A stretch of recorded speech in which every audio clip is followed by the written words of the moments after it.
les filles, bonjour Alain. Bonjour Anne, bonjour les filles.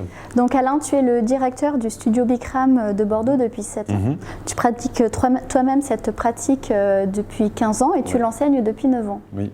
Donc aujourd'hui, j'ai la question de Michel, 33 ans, qui aimerait savoir pour maigrir en fait, est-ce que c'est une bonne technique? Alors c'est souvent une des motivations premières pour les gens de venir ici. C'est-à-dire qu'ils se disent, ah là, avec la chaleur, avec les 40 degrés, je vais maigrir plus facilement. Oui. Donc oui, ça aide, mais je serais tenté de dire que ça aide autant que d'autres activités cardio en fait, et physiques.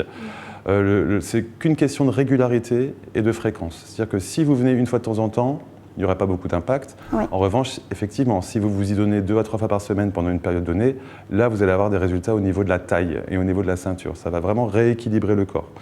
Une des conséquences positives de la pratique aussi du yoga Bikram, c'est que on développe des nouveaux besoins alimentaires. C'est-à-dire qu'on va avoir envie de manger des choses beaucoup plus saines et bien meilleures pour soi. Ça reconnecte en fait à ses propres besoins.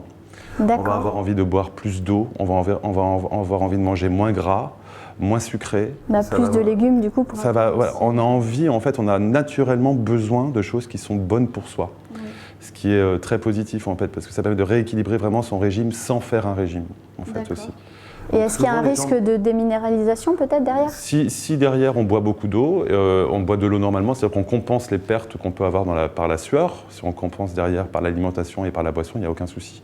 D'accord, il n'y a pas besoin de se supplémenter en sels minéraux ou en nutriments quelconques. Quelqu'un qui va pratiquer tous les jours pendant une période donnée peut avoir besoin de temps en temps de prendre un peu plus d'électrolytes, de choses plus minéralisées.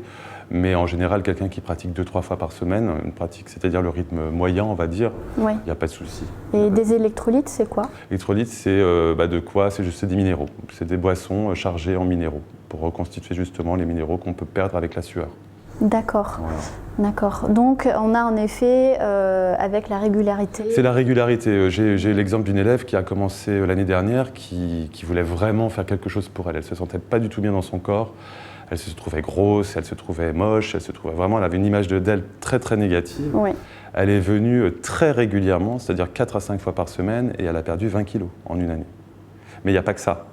Il y a aussi le regard qu'elle porte sur elle, il y a l'alimentation effectivement qu'elle a changé, etc. Donc on a contribué fortement à cette perte de poids. Mais ce n'est pas que ça. Oui, c'est un changement plus global. Global, exactement. Ça va plus engendrer des changements beaucoup plus globaux dans sa vie, dans sa façon de voir les choses, de s'alimenter, également de ses goûts. Ça va changer pas mal de choses. Ça peut changer la vie des gens. J'espère qu'on a répondu à ta question. Allez sur le site pour en poser des nouvelles. Les filles, je vous dis à bientôt et merci beaucoup Alain. Merci Anne, à bientôt. Au revoir les filles. Au revoir.